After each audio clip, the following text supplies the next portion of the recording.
Have you ever made a mistake? Let's face it, we all have. But one time you don't want to make any mistakes is when purchasing a home. If in the past you have made a mistake, whether you're purchasing a home or whether selling a home, please comment below so we can help others together.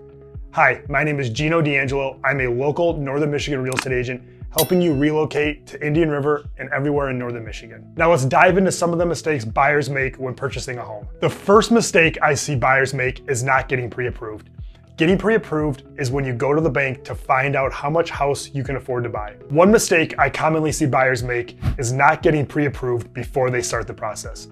The importance of getting pre-approved is knowing how much you're going to need down, what monthly payment you can afford, and even what type of loan program you can qualify for.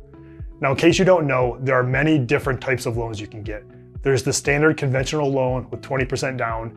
There's FHA, RD, or even VA loans for people who have served in our military. Speaking of getting pre-approved, another mistake I see buyers make is using all of their money for their down payment. Now, while the more money you put down, the lower your mortgage payment is going to be, it's important to make sure that you have some reserves for moving into your house and even for emergencies after you've moved in. One thing our buyers have mentioned is how expensive buying a house is even after they've put the down payment and made their first mortgage payment. Things like repairs, new furniture, new carpet, and moving expenses do tend to creep up, and you're going to want to make sure you have some money in the bank to handle those as they come. A good rule of thumb is to have 3% of the purchase price of the home saved up for those emergency repairs. Another mistake I commonly see buyers make is skipping the home inspection. Now, while there are times when skipping the home inspection may make sense, a good rule of thumb is to give yourself 7 to 10 days once your offer is accepted to have a qualified home inspector go through the home and point out the deficiencies in the expected life of the roof, foundation, and other big ticket items. In fact, we recently had a buyer purchase a home, and during the inspection, they found out that the entire front door frame was rotted. This was something they couldn't see with the naked eye and something they were able to ask the seller to pay for, which saved them thousands of dollars that they would have had to spend out of their pocket had they found this issue after the inspection period. Another mistake I see buyers make that is very hard to avoid is waiting for the unicorn house. Especially if you don't have a finite time frame to purchase a home, it is very easy to keep waiting for the right home to come. I always recommend that my buyers have a list of must-have and things they would like a house to have.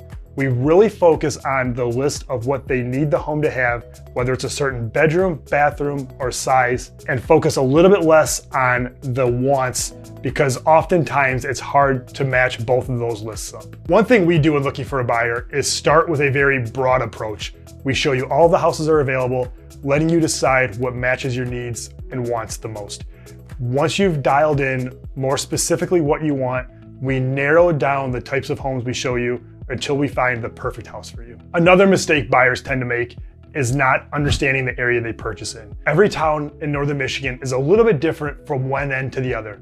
In some towns, there might be a more country setting and then also more of an in-town setting or somewhere in between. So knowing what is important to you, things like where you work, where the schools are, where daycare is, things that you're going to interact with every day help you determine where you should live in a town.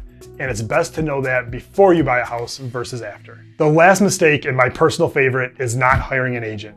When hiring an agent, a few key questions to ask are how many houses they've sold in the last year, how many reviews they have, and if they're a solo agent or they work on a team. That way you can determine how your experience is going to be. Oftentimes, people will move here from Metro Detroit or someplace a couple of hours away, and they will choose to use their realtor who is licensed in Michigan to help them up here. And while I don't want to tell you what agent to use, it is important to use an agent who is both here and knows the area. That way they can represent you to the fullest. Because at the end of the day, in most cases, the seller pays for your buyer's agent, not you. Now, if after watching this video, you are ready to make the move to Indian River or anywhere else in Northern Michigan, please call me directly at 231-487-6141. And for more videos like this, please like and subscribe to my channel.